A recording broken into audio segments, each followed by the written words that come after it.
Okey, untuk portfolio management ni sebenarnya, okey, nak cerita lah okey, baru kita masuk, ini adalah satu proses okey, dia adalah satu proses. Maksudnya kita boleh belajar benda ni. Okey, dia ada step by step lah.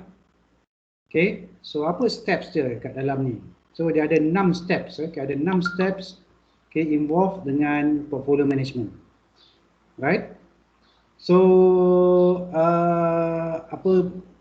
dia berkaitan dengan apa isu yang kita akan tengok ialah tentang asset allocation lah. Kat mana you nak berapa you nak beli saham tu, okey, sama ada you nak beli fixed income ke dan sebagainya lah. So dia ada dua, sama ada aktif ataupun pasif. Okey, aktif ataupun pasif. Maksudnya aktif ni you akan sentiasa monitor portfolio you tu. Okey, you akan tukar, adjust, kalau ada masalah you tukar dan sebagainya lah. Kalau pasif tu you follow je market macam mana. Okey. Market macam tu lah. Okey, itu pasif. Okey. So yang kita nak cari ialah optimal portfolio. Okey, optimal portfolio. Portfolio yang paling optimal. Okey, so basically portfolio ni, management ni adalah satu proses. So dia adalah satu structure yang semua orang boleh follow. Okey, kalau you belajar betul-betul, you faham betul-betul, you boleh follow dia sebab dia sains, dia sains. Okey, dia adalah satu sains. So maksudnya kena kira dan semua baru you dapatkan dia punya ni. So integrate logical and orderly manner. So logic dia bukan subjektif, dia logik. Okey, logik. Dia sebab tu dia sains 1 + 1 2. Okey, dia tak adalah 1 + 1 jadi 11 tu. Okey. Alright. Continuous and systematic.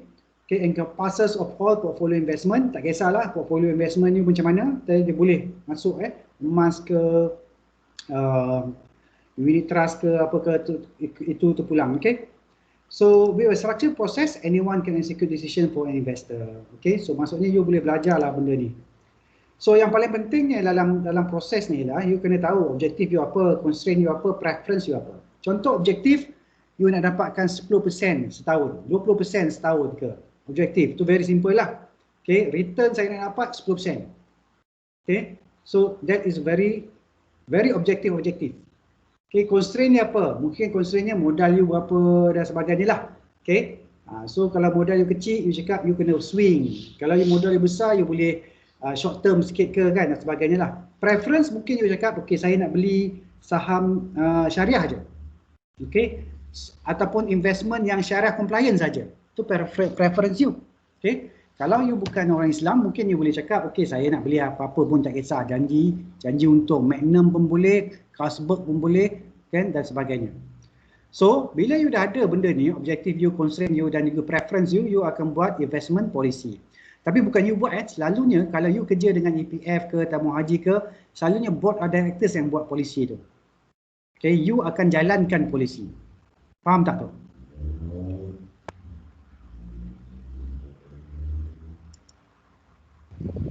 Faham doktor. Kenapa tak boleh dua-dua you buat? Contohnya polisi you buat, yang menguruskan dana pun you buat. Dia akan ada conflict of interest. Dia akan jadi macam, okay polisi you buat, lepas tu you pun pula yang jaga duitnya. So memang tiba-tiba you boleh tukar polisi tu. Bila-bila masa you sendiri tukar. Kan? You sendiri langgar. Sebab you yang buat. Okay, sebab tu dia kena lain-lain orang yang buat. Board of directors buat, fund manager follow. Okay, fund manager kena follow. Kalau tidak, fund manager buat suka hati dia. Okay, fund manager akan buat suka hati dia. So strategies develop, bila dah ada polisi, ada macam mana strategi dia. Contohnya kalau dalam stock market, strateginya, okay, investment game you tu kan. Okay, strateginya saya beli stock uptrend saja. Itu strategi. Okay, membeli stock uptrend saja. Stock growth saja ataupun stock dividend saja. Okay, itu strategi yang you develop. Dan you kena implement. Tak boleh you cakap you nak beli stock uptrend tapi you beli stock downtrend. Okay, unless you cakap kita beli stock uptrend dan stock yang breakout downtrend. Contohnya breakout downtrend, yang ni lah contoh yang macam ni kan. Okay, dia breakout downtrend. Okay, dia breakout downtrend. So you beli. Okay, dia breakout. Macam tadi, pagi tadi yang saya beli ialah yang ni.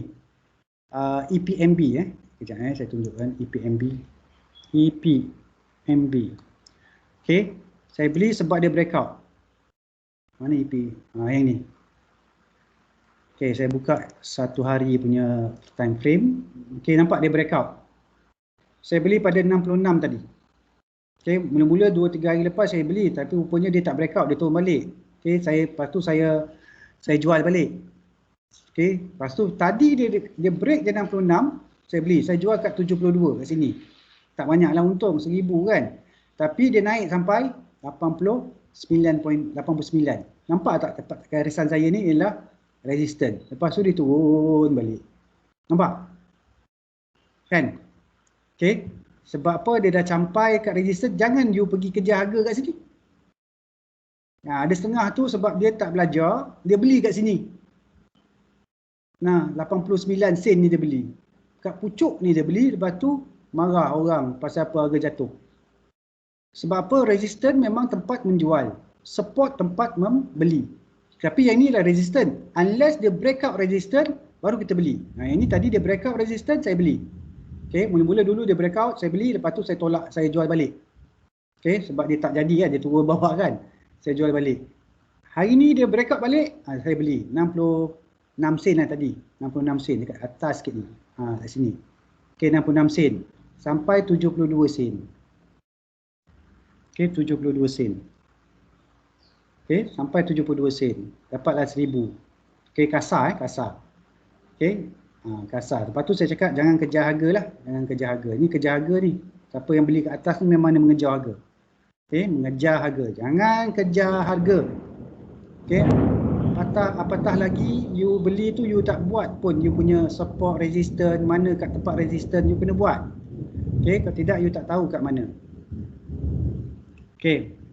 Alright. Okay. Kita sambung balik tadi kat mana tadi. Okay.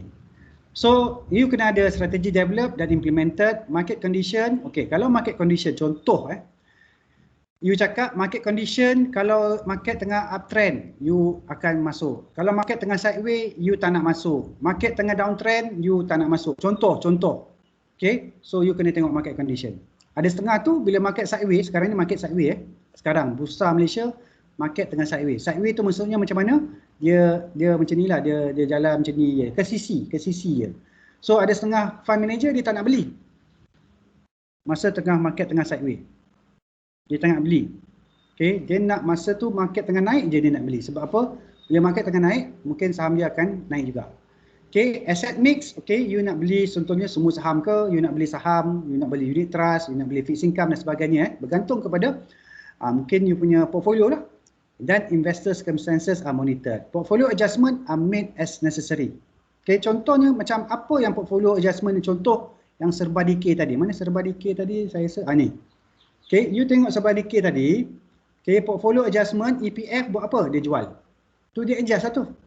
Okay, EPF jual kan? Co-op jual kan? Okay, sebenarnya dia tengah adjust sebab harga tengah jatuh. So dia jual. Dia cut loss. Okay. Sebab dia pegang banyak EPF pegang banyak. EPF dia pegang saya rasa besar juga dia pegang. Tapi dia cuba untuk mengurangkan risiko dia jual. Okey, tengok ini. EPF pegang 135 juta. Co-op pegang 103 juta. Okey, tapi dia dah jual 26 juta.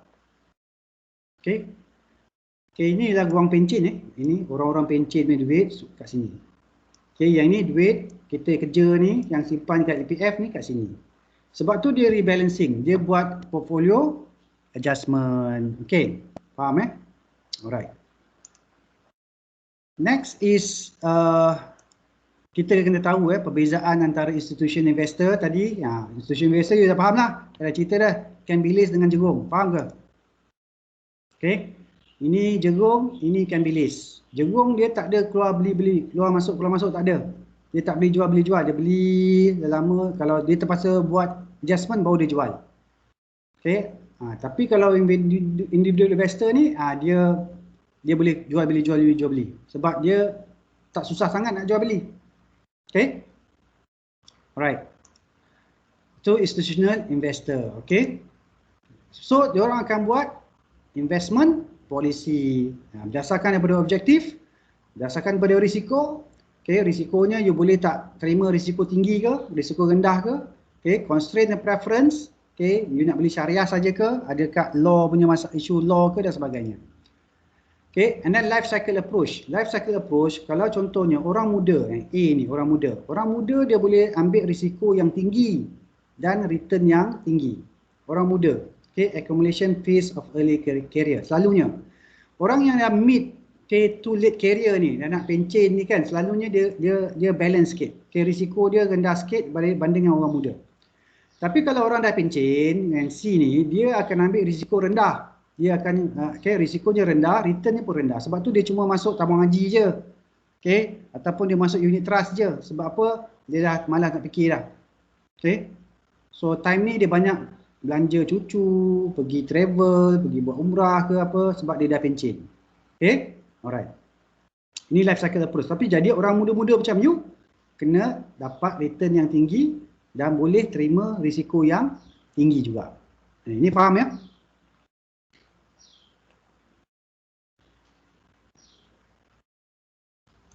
Faham betul. Okey. Okey yang ini boleh buang ke tak? Saya dah tak boleh buang ni. Dia dah masuk dalam ni. Oh, boleh. Okey.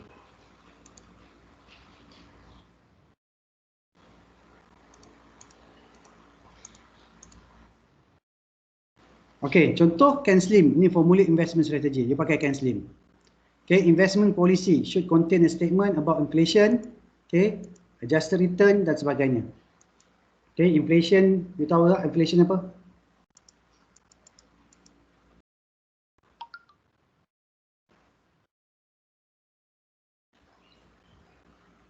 Kalau you simpan duit kat dalam bank, bank bagi berapa persen?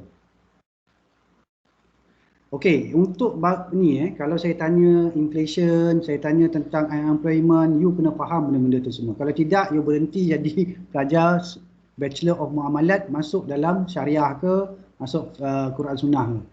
Sebab benda tu adalah bahasa you. You faham tak maksud saya?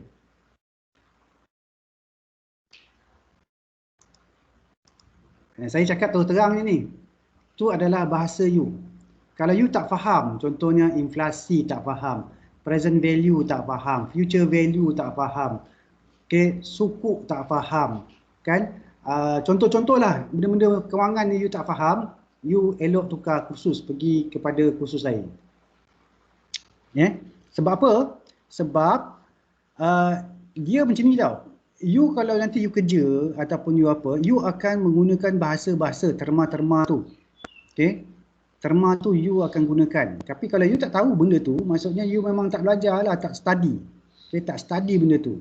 Okay, so bila you tak faham tu, you macam orang yang you pergi Jepun contohnya, tapi you tak tahu bahasa Jepun. Okay, you pergi negara lain tapi you tak tahu. So maksudnya you are foreigner, bukannya orang tu. You faham tak?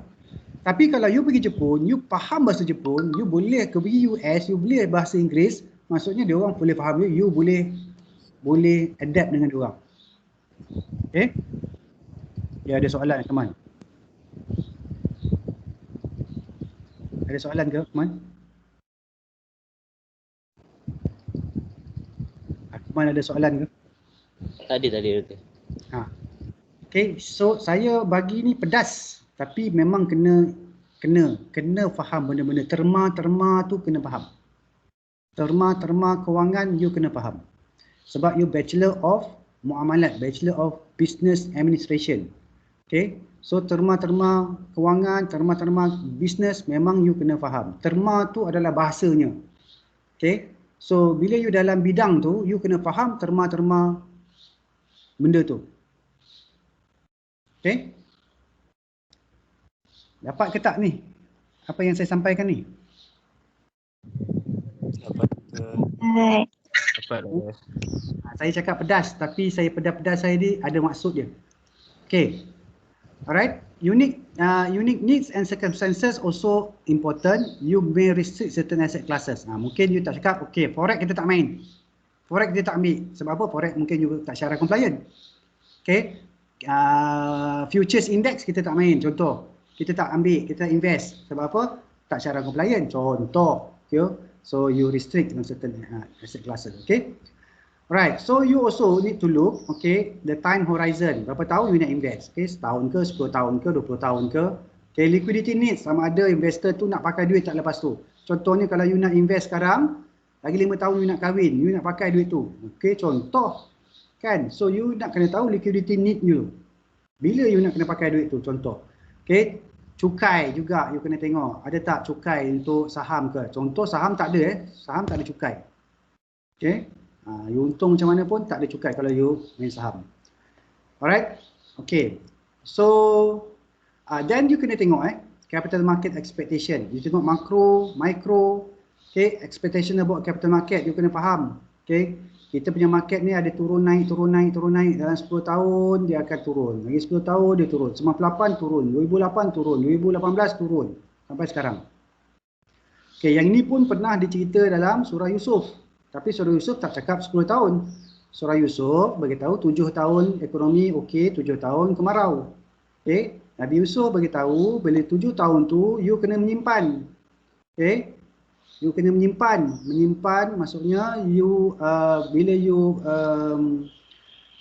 bertani tu, okey, makan apa yang you nak kena makan tapi selebihnya you simpan bersama dengan benih tu dia dengan ranting-rantingnya. Okay, itu Nabi Yusuf bagi tahu. Okay. So, bila time kemarau, 7 tahun lepas tu kemarau, orang semua datang ke Mesir sebab Mesir mempunyai stok makanan yang cukup. Nampak? Nabi Yusuf jadi Ministry of Finance dulu. Okay, Ministry of Finance. Okay. So penting Nabi pun jadi kena pakar dalam bidang kewangan. Okay. So sebab tu you kena mahir benda-benda macam tu. Okay. Micro factors, okay, micro factors pun you tengok, okay, you tengok micro factors tu syarikat yang you beli tu nanti you tengoklah, okay, apa masalah, contohnya serba decay tu apa masalah, apa isu dia kan, sebab apa you sekarang ni you invest duit orang tu, you sebagai fund manager, tiba-tiba ada audit issue kan, so you pun kena tahu, you nak hold ke, you nak kena jual, okay. Rate of assumption kena make them realistic, okay, you tak boleh cakap, okay saya nak buat return 100% lah, kan tak realistik, melainkan you dalam forex ataupun dalam futures tu mungkin boleh 100%. Okay, dia laju Ferrari, okay, forex dengan apa tu memang laju, okay, saham dia slow sikit, unit trust lagi slow, okay, ASB lagi slow, okay, dia berdasarkan risk dia lah. Forex memang risiko tinggi, okay, forex ke bitcoin ke risikonya tinggi, okay. So you kena study historical return carefully, you kena study tu dia punya historical return of the company, of the market dan sebagainya. Okay. Okay, constructing portfolio tadi saya dah cerita tentang portfolio ni, iaitu tentang kita pakai Markowitz theory. Okay, Markowitz.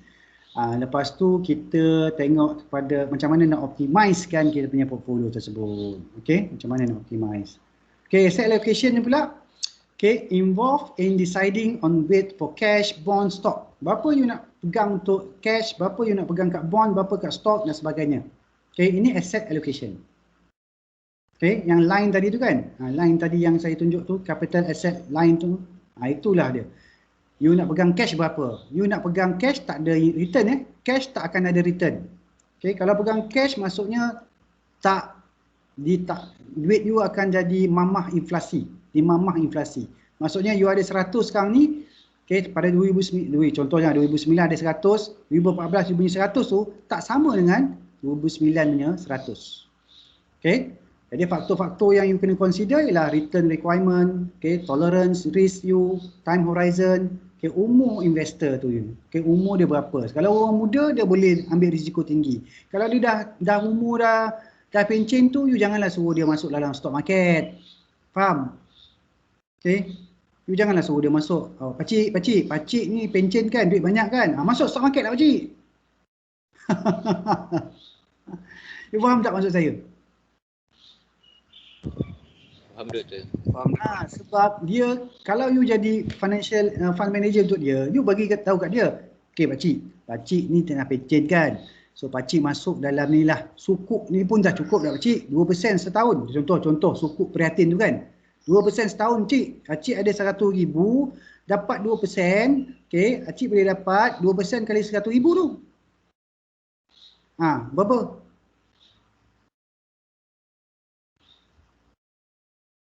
Dapat RM2,000 kan?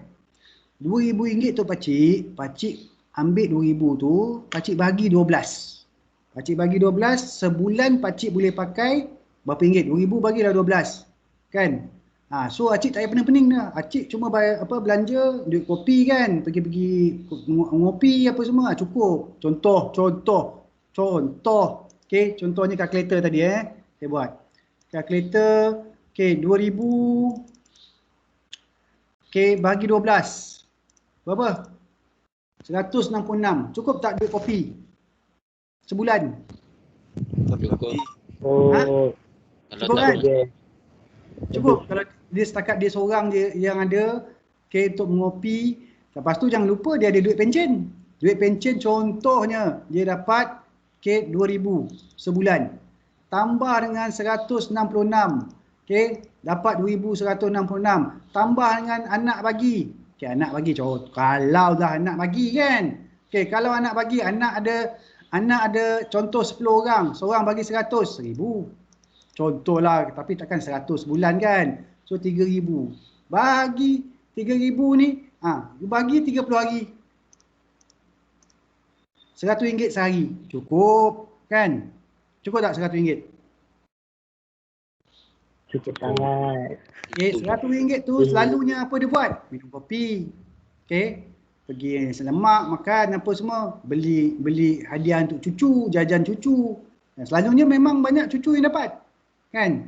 Betul tak? Habis RM100. So patutnya kalau orang yang betul age dia dah pencen, you suruh dia masuk stock market, sekali rugi, terkejut dia gold.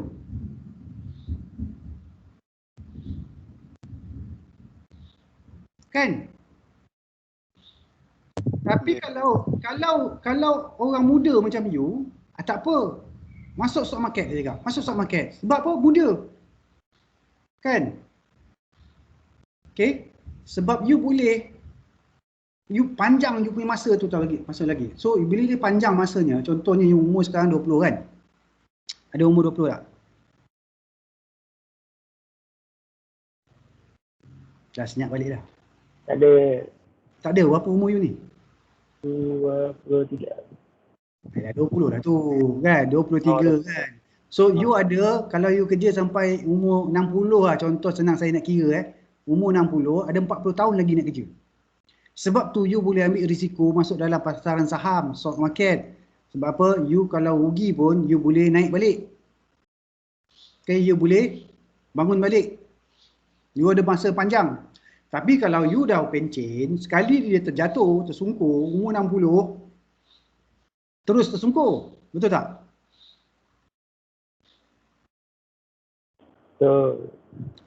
So ini faktor-faktor yang you kena consider.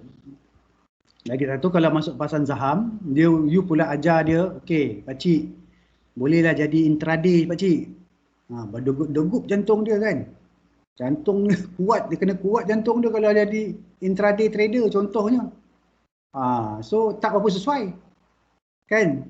Jadi intraday trader, sekali untung nampak 10,000, sekali rugi 5,000 kan. Terkejut dia. So tak berapa sesuai lah. So faktor umur tu pun you kena tengok. Faktor umur. Strategic asset allocation. Yang ni you buat simulation procedure, use determine likely range of outcome associated with each asset mix. Establish long run strategic asset mix. So you tengok jangka panjang. Tactical asset allocation, changes in asset mix driven by changes in expected return. Market timing approach. Ini ialah market timing. Market timing ni very important juga. Tapi tak ramai orang yang boleh buat market timing. Market timing. So maksudnya contohnya market timing ni, kalau fund manager yang bagus, tahun 2018 dia dah tukar. Dia dah tukar masa tu daripada saham kepada fixed income. Sebab masa tu market jatuh. 2018 tak jatuh. So you ambil fixed income. Contoh saya buka KLCI ni. Azan. KLCI. index. Okey, satu hari, okey, kita bertukar kepada yang ni lah, KSCI.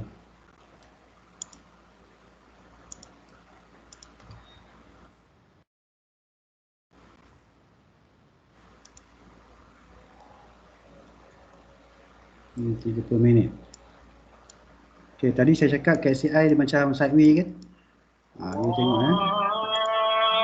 Ini kan sideway ni, dia ke sisi. Okey, market dia sideway. Nampak? Okey. Okey, kalau dia uptrend dia macam ni, naik ke atas. Okey, so saya buka minggu. Okay. Buka minggu nampak tahun 2018 dia start jatuh. Okey, 2018 ni. Okey, nampak? Februari 2018 Okey, 2018 jatuh. Dia 10 tahun sekali You tengok lagi tahu ni. Ni berapa? Tahun 2008 jatuh, nampak? Nampak tu? Jatuh. Okey. 2008. Tahun 98. Mana 98? Tu tengok. 98. Mana 98 ni? Ni 98. Nampak? Okey, dia start daripada 96 tu, 97 boom jatuh. Okey, sampai 98. Lepas tu baru dia naik balik. Okey, nampak tak? 10 tahun sekali.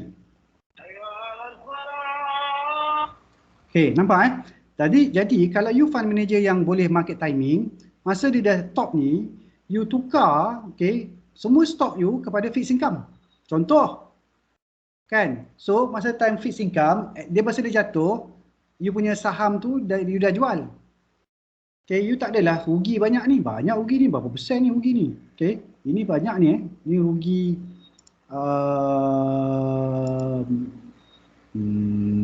ayat ni. Ini you rugi berapa persen?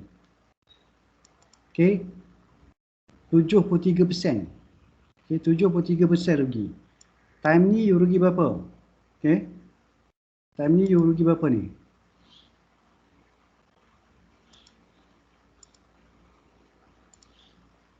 Contohnya ini rugi. Ini 42%. Pak. Yang ni tahun 2018 tu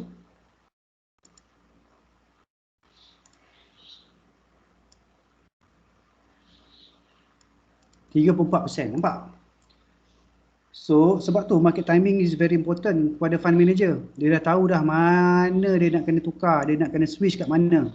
Dia switch kepada fixed income. Masuk fixed income masa time topish ni, tukar investment kepada fixed income. So fixed income dapatlah dia punya return fix kan. Masa dia dah bottom, dia tukar balik kepada stock, naik. Yang ni pun sama, dah topish dia jual stock tu, beli fixed income pula. Bottom beli balik stock. Dia naik balik kan, naik boom. Sekarang ni dia dah topish hari tu, you jual. Yang ni you beli balik stock. Yang ramai beli masa tu beli ni. Beli healthcare punya stock. Tu yang jadi individu pun, retailer pun jadi jutawan. Retailer pun jadi untung 1 juta kan, 1.3 juta kan, modal dia mungkin dalam 300-400 ribu. So dia untung 1 juta ataupun ni masa time ni. Tapi sekarang ni sekarang ni market tengah sideway kan, nampak sideway. Dia belum nampak lagi dia punya ni. So mungkin kalau sebagai you tengok polisi you lah. Dalam sideway ni you nak masuk ke tak? Hari tu dia naik. Tapi sekarang ni dia sideway. Dia sideway.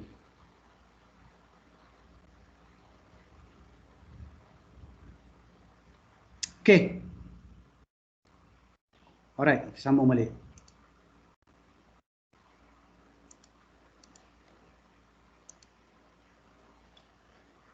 Ni asset allocation example. Saya buang balik ni semua ni.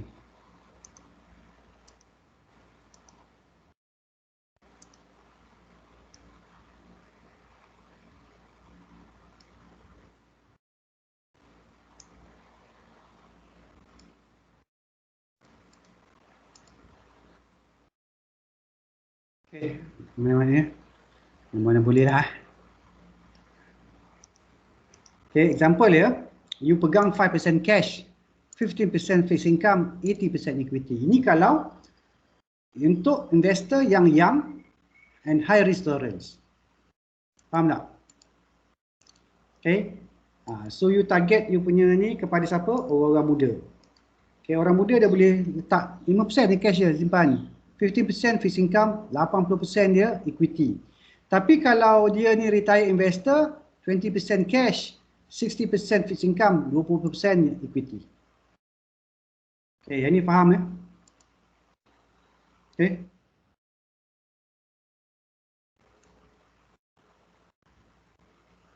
Kenapa dia lain fixed income dia 15% dengan retired 60% fixed income? Sebab tadi kan kita beritahu kalau yang retired tu dia tak nak pening-pening. So dia punya risk tolerance dia dah rendah sikit. Okay, risiko dia nak rendah. So bila risiko rendah, you kena banyak kat fixed income. Okay, tapi return dia rendah lah. Faham? Return dia rendah lah. Orang muda lain. Orang muda dia boleh ambil risiko tinggi. Faham ke tadi saya cerita tadi pasal orang pencen apa semua tu? Faham. Sebab tu orang pencen dia letak 60% fixed income, adalah sikit 20% equity, tapi untuk bagi dia naik, untuk bagi dia punya tu ada naik sikit. Kalau dia 100% dekat fixed income, mungkin very slow. Ya macam tadi lah, dapatlah daripada 100,000 tu dapatlah apa ni berapa ratus? Ada 100,000 dapat 2,000 setahun. 2%. Kan sikit.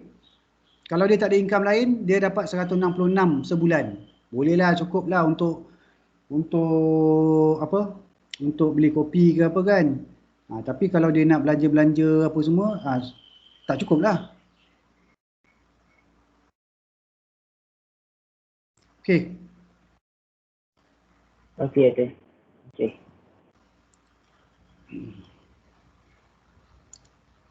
Okay, so kita kena juga monitor condition and circumstances. Okay, perubahan tentang wealth changes. Okay, wealth changes ni satu mungkin yang kita boleh bincangkan. Contoh COVID. Okay, COVID-19 ni ramai dulu dia ada B40, M40, T20. Tapi sekarang ni disebabkan dah hampir kat setahun lebih yang kita COVID ni, ada kadang-kadang tu yang M40 tu pun dah jadi B40.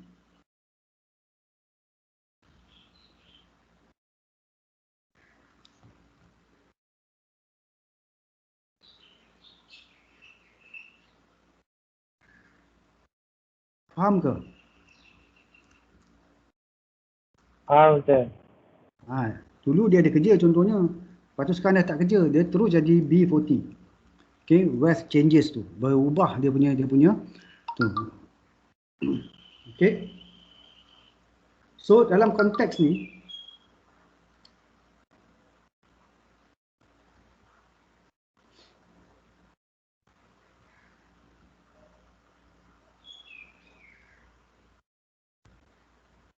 dalam konteks ni,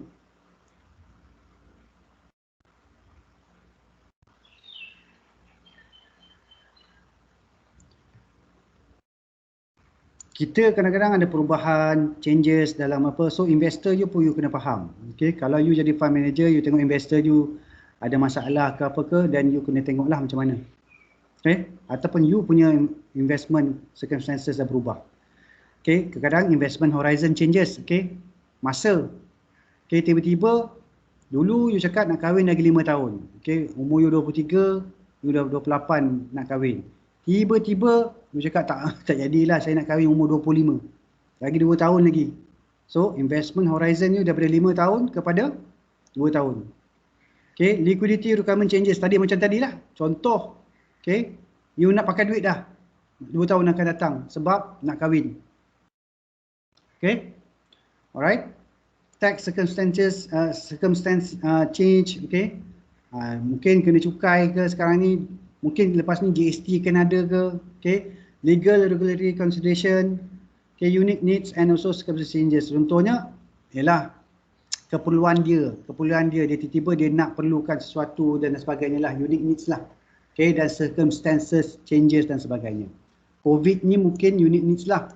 Okay, dulu dia tak perlukan vaksin tapi sekarang kena vaksin dan sebagainya lah. Contoh. Okay, portfolio adjustment. Sebab tu kita kena adjust portfolio tu. Okay, so portfolio ni tak boleh kita beli tu konon-kononnya okay simpan tahun 10 tahun tak payah tengok. Itu tak boleh, salah tu. Okay, ada setengah orang cakap alah you beli je saham sekarang ni, lepas tu you lupa password. Lupa password. Okay, so you kena ada adjustment juga. Okay, bila you nak rebalance. Okay, bila you nak rebalance you punya portfolio tu. Okay, tapi bila you buat rebalancing tu, dia akan involve cost. Okay, contohnya you nak kena jual saham kan. Okay, you kena ada commission. Okay, lepas tu mungkin bila you jual, contohnya kalau you ni fund manager, bila you jual tu, contohnya, besar impact kepada market. Okay, you jual, impact market. Okay, lepas tu time involved in deciding to trade kan, bila masa you nak trade dan sebagainya lah. Okay, cost of not rebalancing involve holding unfavorable position. Ini kes terjadi kepada tabung haji dulu.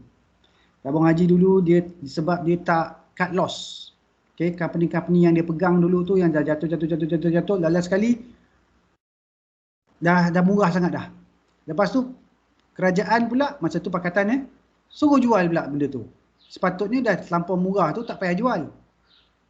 Okay, tunggulah dia nak balik sebab dah tak boleh buat apa. Sebab patut nak jual, okay, patutnya nak jual, contoh saya bagi, okay, kita nak jual tu, okay, kita kena jual masa contohnya saham tu, okay, dia tengah naik, lepas tu dia dah, ini dia punya trend kan, okay, lepas tu dia break sini. Patutnya you jual lah kat sini, sell. Okay, tapi dia dah jatuh kat sini baru dia suruh sell. Yang ni dah bottom ni dulu punya harga kat sini. Ini dia suruh sell. Lepas sell apa jadi? Dia naik balik. Okay, banyak saham yang jadi macam tu Lepas dia dah bottom tu dia naik balik. Okay, sepatutnya jual yang mana? Kat sini. Okay, tapi sebabkan masa tu polisinya ketak suruh jual, so dia jatuh lah. Sebab mungkin company tu company Bumi Putra. Okay, company Bumi Putra. Okay, kalau contohnya tabung haji jual, habis. Okay, saham syarikat tu jatuh. Kan? Tapi kalau dia tak jual, ni yang jadi. Dia sampai sini tukar kerajaan cakap jual. Lepas jual apa jadi? Naik pula dia. Okay, naik pula dia. Nah, itulah, tapi tak apalah, itu dah berlaku. Okay, itu dah berlaku. So, sebab tu kita kena ada polisi dulu. Polisi dia macam mana? Okay, polisi. Okay, polisi dia, okay, board of directors dia kena bagi tahu. Okay, kalau dia jatuh 5%, contoh, 5% jatuh, cut loss. Tak kira lah company tu, company bumi ke, company apa ke, 5% jatuh pelaburan kita, cut loss. Contoh. Okay, you kena objektif. Sebab tu dia kata objektif. Okay, dia proses di satu objektif, 1 campur 1, 2. Tapi bila kita 1 campur 1, okay, tak apa, boleh. Boleh 1 campur 1 jadi 14. Okay, alright. So saya rasa dah 4.55, kita berhenti sampai 30, slide 30 ni lah. So ada soalan tak? Nak tanya? Doktor nak tanya sikit. Ya. So maksudnya yang tadi yang kes tentang tabung haji tu, dia baru nak jual tu sebab dia tak ada portfolio macam mana? Okey, dia bukan pasal ni. Dia bukan pasal apa. Dia sebenarnya masa time tu, ekonomi memang tengah, kan kita tengok, okey, masa time ni, okey, dia tengah topish. Kan, lepas tu jatuh kan. So sepatutnya kalau you nak jual, you jual lah dekat sini. Masa time dekat atas tu. Okey, tapi masalahnya diorang ni kan fund manager ni dia bergantung juga kan. Kalau board directors tak kasih jual, dia tak jual lah. So, bila kita bertukar kerajaan?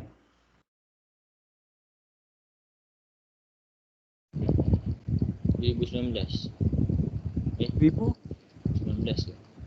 19. PRU. Bila PRU? PRU. Bukannya yang satu lagi.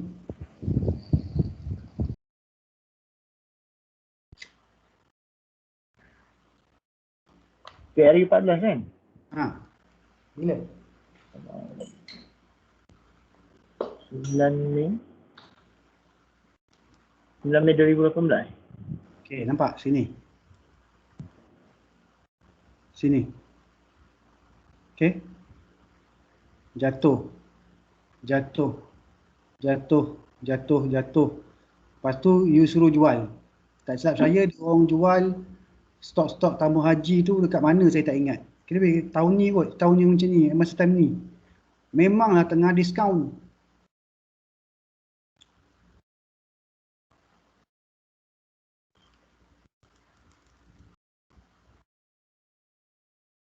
You faham tak? Siapa beli kat sini memang untung banyak lah. Felda contohnya, hari tu Felda ada kan, dia jual kan. Felda hari tu tak silap saya 67 sen kot. 67 sen kita Felda. Felda bukan Felda, FGV.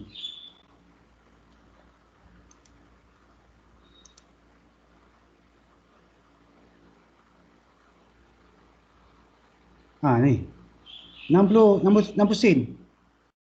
Okay. So tabung haji jual kat sini. Lepas tu harga naik. Kan? Naik. Kalau nak jual lah, awal-awal patutnya you nak jual. You jual lah masa time dekat 2018 tu, yang rasa dah top tu. Sebab tu masa tu ekonomi tengah tak berapa bagus. Okay. Kat sini tu, sebelum ataupun selepas PRU, kan dia jatuh banyak. Lepas tu bila dia jatuh, you belilah balik. Betul tak? Daripada RM1.79, jatuh 70 sen. Okay, you jual RM1.79, RM1.8 tu. Okay, you jual RM1.8 tu, you beli pada 70 sen, you untung tak? Untung. Tapi masalahnya, sebab tu susah kalau jadi fund manager, you ada banyak yang you boleh buat, yang you tak boleh buat kan. Okay. Yang masa COVID, dia start daripada PRU. Okay, dia start daripada PRU ni bulan April kan. April. Sini. Kan? Ni Februari, March, okay, April. Okay.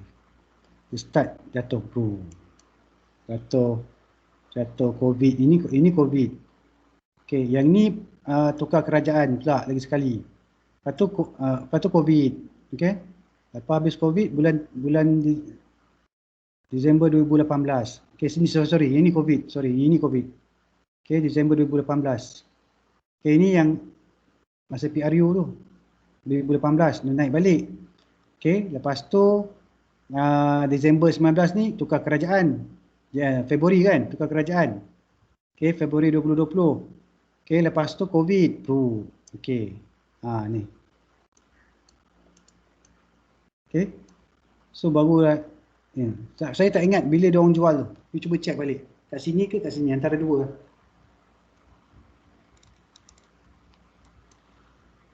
Jadi sekarang ni dah naik. Rasanya kat sini kot dia jual. Okay, lepas tu, okay, naik sahamnya. Siapa yang beli masa tu daripada tabung haji, okay, dia nama je apa company yang jual tu?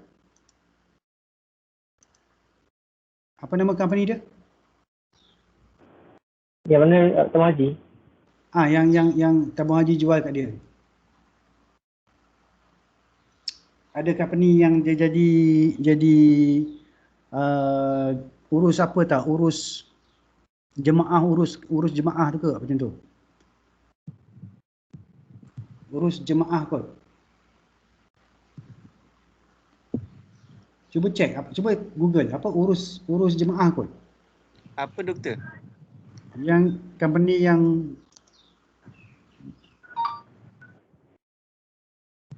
urus harta ni. Ke urus jemaah, saya pun tak ingat. Yang beli tanah tabung haji? Bukan. Yang ni lah ni. Ni urus harta jemaah Sdn Bhd. Yang beli tabung haji, yang saham tabung haji apa semua dia orang ni aja. Okay. So, dia dah jual. Dia jual saham tabung haji tu. Saham contohnya FGV tu dia jual.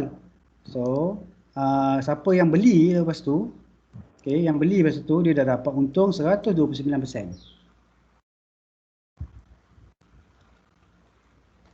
Saya tak kasih jual Saya cakap kalau nak jual, jual ke atas. Okay. Jual ke atas bukan jual kat bawah.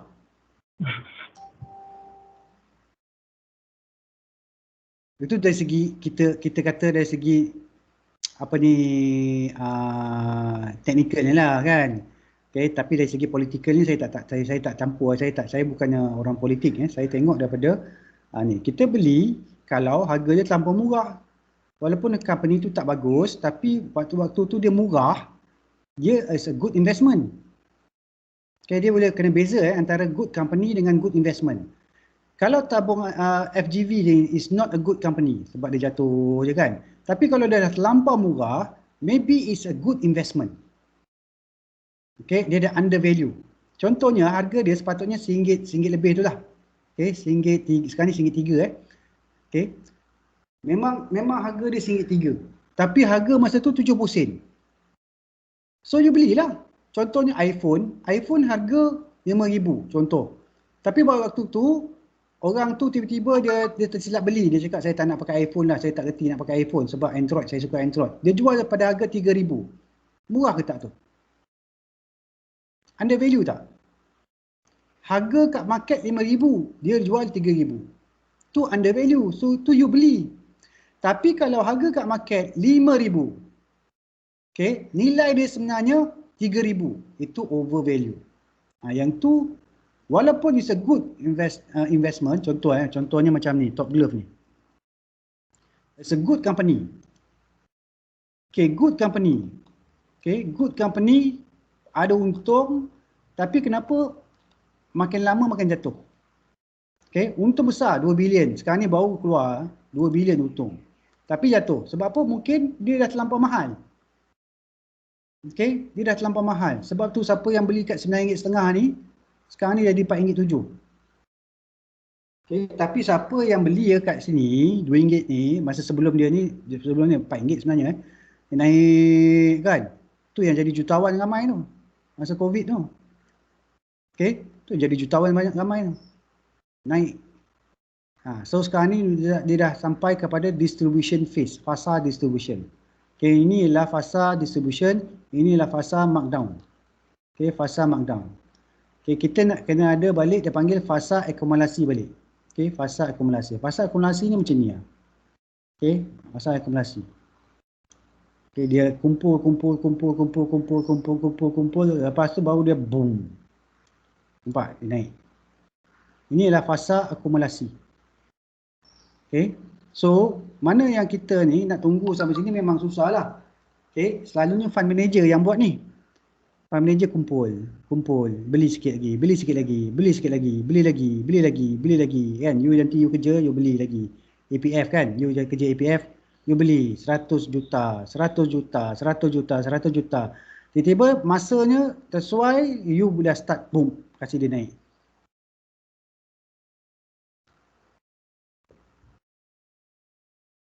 Okay, inilah teori Wyckoff teori Wyckoff. So saya nak you all tengok tentang video yang teori Wyckoff lah. Saya sekejap saya share je teori Wyckoff YouTube. Okay, teori Wyckoff.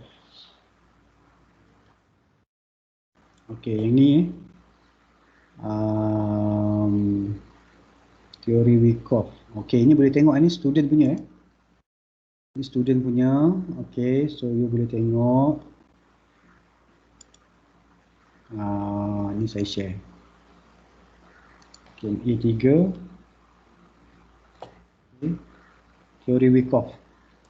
Okay, kalau yang saya punya video, ada tak saya buat teori Wyckoff?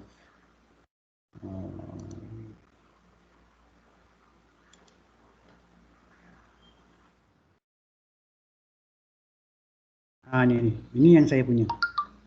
Okay, ni you boleh tengok jugalah. Okay, tadi ada student saya punya dan juga you boleh tengok kalau yang saya explain lah. Saya explain. Okay, boleh Ada soalan lain tak? Saya doktor nak tanya. Ya. Nak tanya pasal assignment. Okay.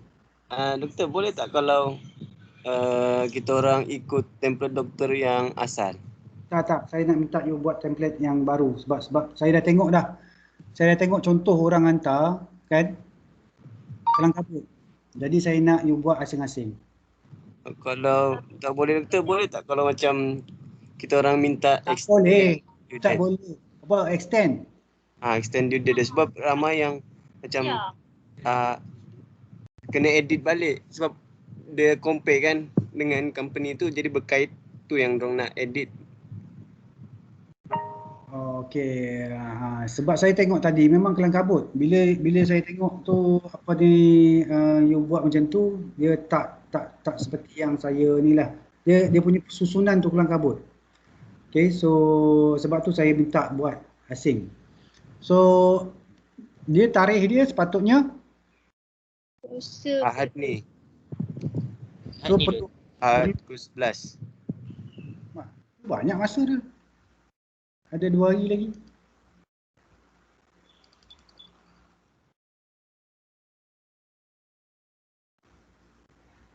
Tak banyak doktor, ada kerja lain juga.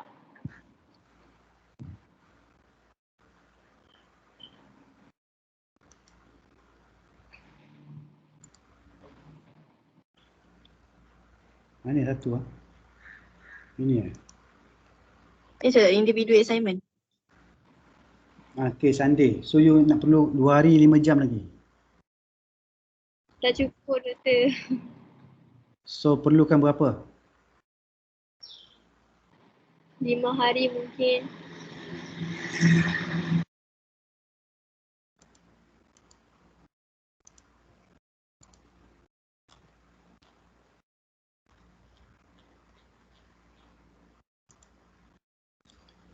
Doktor, kiranya template tu masih guna template doktor, cuma asingkan company doktor? Ya, asingkan company dia. Sebab saya tengok kelang kabut. Bila saya baca kelang kabut tu, saya jadi mood tak sedap. Kan, jadi saya tak nak jadi mood saya tak sedap, tak okey dan tak menanda. Jadi saya nak you asingkan. Okay, so dah jadi 5 hari dah ni. Okay. Doktor, saya nak tanya kan kalau kita asingkan kan, kiranya nanti kan dia akan ada muka depan, isi kandungan, muka surat semua. So kira akan ada 2 company lah, muka depan and isi kandungan tu setiap 2 company yang berbeza. Macam tu ya doktor? Ya. Okey doktor, terima kasih. Doktor, kalau pasal dia punya cover depan tu yang put nice cover tu, maksud doktor nak letak macam mana nice cover tu?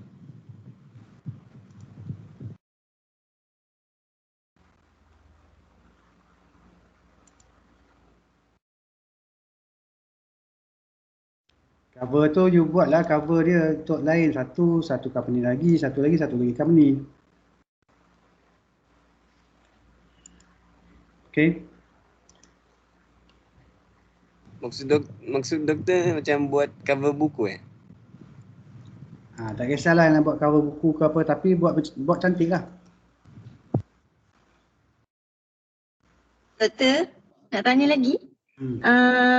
Macam mana kita nak tengok adjusted floating kat TradingView sebab dalam video YouTube doktor tu doktor cakap kat ais saham tu tak berapa tepat and ada yang certain tak ada. Macam mana nak tengok?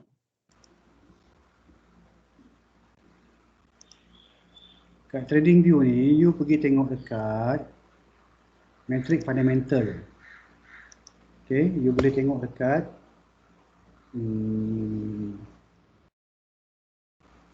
floatnya.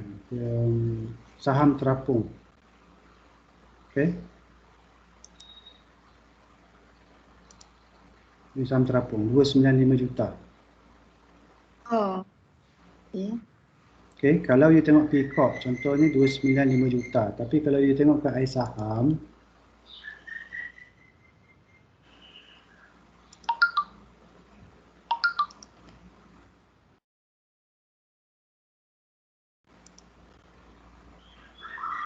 dia kadang-kadang sama. Oh sama Tak ada, ini tak ada. Yang adjusted floater dia orang nak available. Tapi ada kadnya ada. Yang dekat TradingView tu kan doktor? Ni 295. Oh. Okay, 295. Tapi kalau you nak tahu berapa persen tu, you kena tahu berapa total share dia. So ambil lah pula dia punya jumlah saham.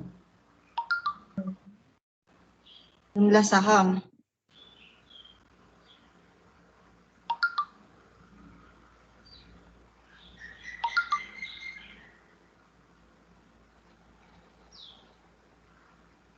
Ini. So dia 295 dengan 655. So 295 bagi 655 berapa tu? 1/3 kot. Lebih 1/2 lah. 50% lah. Lebih kurang. Oh, okey doktor. 50% float. Lagi selebihnya tak float. Selebihnya tak float, okey. Terima kasih doktor. Okey, ada soalan lain?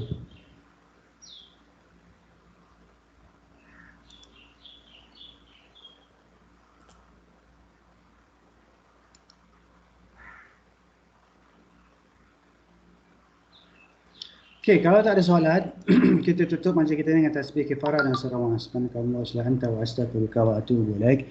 Bismillahirrahmanirrahim. Wal 'asr innal insana lafi khusr illa allazina amanu wa 'amilus solihati wa tawassaw bil haqq wa tawassaw bis sabr. Assalamualaikum warahmatullahi wabarakatuh. Waalaikumsalam. Thank you doktor. Assalamualaikum. Terima kasih doktor. Terima kasih. Doktor, terima kasih doktor.